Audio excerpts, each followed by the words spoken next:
તો કેટલાય સમયથી રશિયા અને યુક્રેન યુદ્ધ વિશ્વભરમાં ચર્ચાનો વિષય બન્યું છે અને કેટલાય દેશો દ્વારા મધ્યસ્થી કરવા છતાં બંને દેશો યુદ્ધ પૂર્ણ કરવાના મૂડમાં નથી લાગી રહ્યા। જ્યારે યુદ્ધમાં કેટલાય નિર્દોષ લોકોનો ભોગ લેવાઈ રહ્યો હોય તેમ કેટલાક ભારતીયોનો પણ ભોગ લેવાઈ રહ્યો છે। રશિયા યુક્રેન યુદ્ધમાં કેટલાક ભારતીયો પણ મોતને ઘાટ ઉતરતા આવતા હોવાની હકીકત બહાર આવતા સરકાર દ્વારા તમામ રશિયામાં રહેતા ભારતીયોને યુદ્ધથી દૂર રહેવાની ચેતવણી આપવામાં આવી રહી છે। ત્યારે ગત સપ્તાહમાં સુરતના હેમિલ નામક યુવકનું યુક્રેનના ડ્રોન હુમલા દરમિયાન મોત નીપજ્યું છે। રશિયન આર્મીમાં સિક્યોરિટી હેલ્પર તરીકે કામ કરતો હતો હેનિલ મૂળ સૌરાષ્ટ્રવાસી પટેલ પરિવારનો યુવાન છે।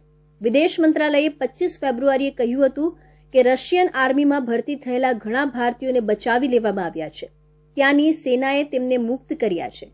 યુદ્ધ લડવા માટે યુક્રેન મોકલવામાં આવેલા એક ભારતીયના મોત બાદ મંત્રાલયનું આ નિવેદન આવ્યું છે।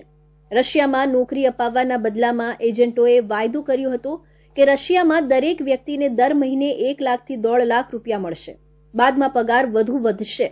તાલીમ દરમિયાન દરેકને 40 થી 50 હજાર રૂપિયા પણ આપવામાં આવ્યા હતા। ભારત સરકાર આ મુદ્દે રશિયા સાથે વાત કરી રહી છે। ભારતની એમ્બેસી પણ આ બાબતને ગંભીરતાથી જોઈ રહી છે। એવું કહેવામાં આવી રહ્યું છે કે નોકરી માટે રશિયા ગયેલા ઘણા ભારતીયો હાલમાં યુક્રેન સામે યુદ્ધ લડી રહ્યા છે। અમને ત્યાંથી જે હેમિલની જોડે છોકરાઓ કામ કરતા હતા એને ત્યાંથી ફોન આવ્યો અમારે। સમીર કરીને છોકરાનું નામ છે, એ છોકરો એની જોડે કામ કરતો હતો અને એ છોકરાએ અમને મેસેજ આપ્યા કે હેમિલ જોડે આ રીતે ડ્રોન હુમલો થયો છે, એમાં એ એટેકમાં એ હેમિલ આવી ગયો છે।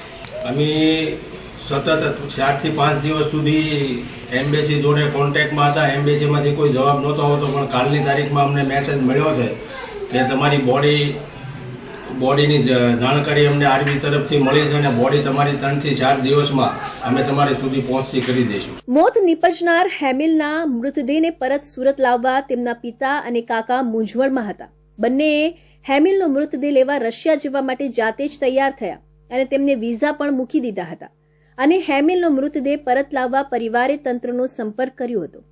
રશિયન સરકાર અને આર્મી તરફથી ઇન્ડિયન એમ્બેસીએ હેમિલના પરિવારનો સંપર્ક કર્યો।